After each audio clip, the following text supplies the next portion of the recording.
జన్మదినం మన తెలంగాణ ప్రదాత సోనియా గాంధీ గారి జన్మదినం రోజు మనం ప్రారంభించుకున్నాం.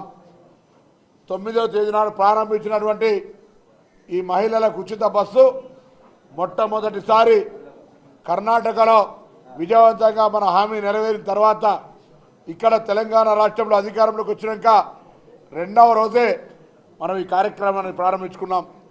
దీనివల్ల ఎక్కడికి వెళ్ళినా తెలంగాణ అక్కా చెల్లెళ్ళ ముఖంలో సంతోషం.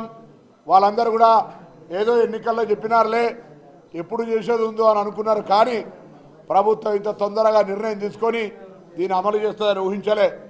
ఇవాళ విజయవంతంగా దాదాపు 4 కోట్ల మంది చిల్లర అక్కా చెల్లెలందరూ వివిధ గమ్య స్థానాలకు వివిధ రకాల పనుల మీద ఆర్టీసీ బస్సులో ఉచితంగా ప్రయాణం చేసినారు. ఇది తెలంగాణ ప్రభుత్వం ఇచ్చినటువంటి ఒక గ్యారంటీ అమలు యొక్క ఘనత. ఈ సందర్భంగా మేము ఆనాడు కూడా చెప్పినాం, 15 రోజులకు ఒకసారి ఈ యొక్క గ్యారంటీల అమలు మీద సమీక్షించుకుంటామని చెప్పినాం. దానిలో భాగంగానే ఈ ఉచిత బస్సుకు సంబంధించి సమీక్షించుకుంటే కొన్ని రూట్లలో బస్సుల సౌకర్యం కావచ్చు, ఆక్యుపెన్సీ రేటు పెరిగి నూతనంగా కొన్ని బస్సులు ఏర్పాటు చేసే అవకాశం ఉంది. గౌరవ ముఖ్యమంత్రి గారు, డిప్యూటీ ముఖ్యమంత్రి గారు, గౌరవ మంత్రులందరూ కూడా ఈ అంశం పట్ల ఒక ఆలోచనతో ఉన్నారు. తొందరలోనే దాదాపు 2000 పైన నూతనంగా బస్సులు తీసుకొచ్చేటువంటి ఒక కార్యక్రమం కూడా తీసుకోబోతోంది తెలంగాణ రాష్ట్ర ప్రభుత్వం. కాబట్టి ఎక్కడికక్కడ ఏమైనా బస్సుల పరంగా ఇబ్బంది ఉన్నా, బస్సులకు సంబంధించినటువంటి ఫ్రీక్వెన్సీ పెంచాలన్నా, బస్సులకు సంబంధించి ఇంకా కొత్త రూట్లలో రావాలన్నా తప్పకుండా ప్రభుత్వం ముందుకు ఇంకా సౌకర్యాలు కలిగేసే విధంగా చర్యలు తీసుకుంటుంది.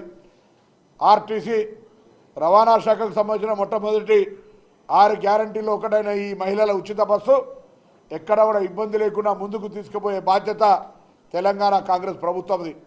ఈ సందర్భంగా ఆటో కార్మికులు కొంత ఆందోళన పడుతున్నటువంటి పరిస్థితి ఉంది.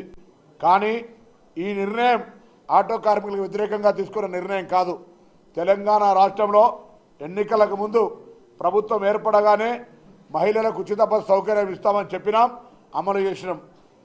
అలాగే మనం ఉదాహరణకు హైదరాబాద్లో మెట్రో స్టార్ట్ అయింది. 4 లక్షల మంది ప్రయాణం చేస్తూ ఉన్నారు. దానివల్ల ఆటో కార్మికులకు ఎక్కడ కూడా కొద్దిగా ఒడిదుడుకులు ఉన్నా మళ్ళీ యథావిధిగా వాళ్ళ యొక్క జీవన స్థితి కొనసాగుతుంది. ఇక్కడ కూడా నేను ఆటో కార్మికులందరూ కూడా ప్రభుత్వం పక్షాన్ని విజ్ఞప్తం చేస్తూ ఉంది. ప్రభుత్వం మీ పట్ల కూడా ఏ విధంగా సానుకూలమైన చర్యలు తీసుకోవాలి, మీకు ఏ విధమైన సహాయ సహకారాలు అందించాలో మాకు ఆలోచన ఉంది.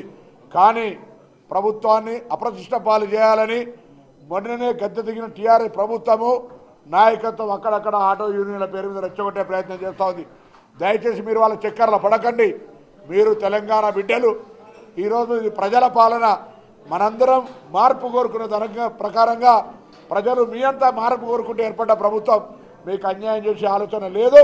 మీకు న్యాయం చేస్తామనేటువంటి మాట మరొక్కసారి మనవి చేస్తూ తప్పకుండా మిగతా కార్యక్రమాలకు సంబంధించి మిగతా అంశాలకు సంబంధించి సీనియర్ మంత్రి గౌరవనీయులు శ్రీధర్ బాబు గారిని మాట్లాడాల్సిందిగా కోరుతా ఉన్నాను.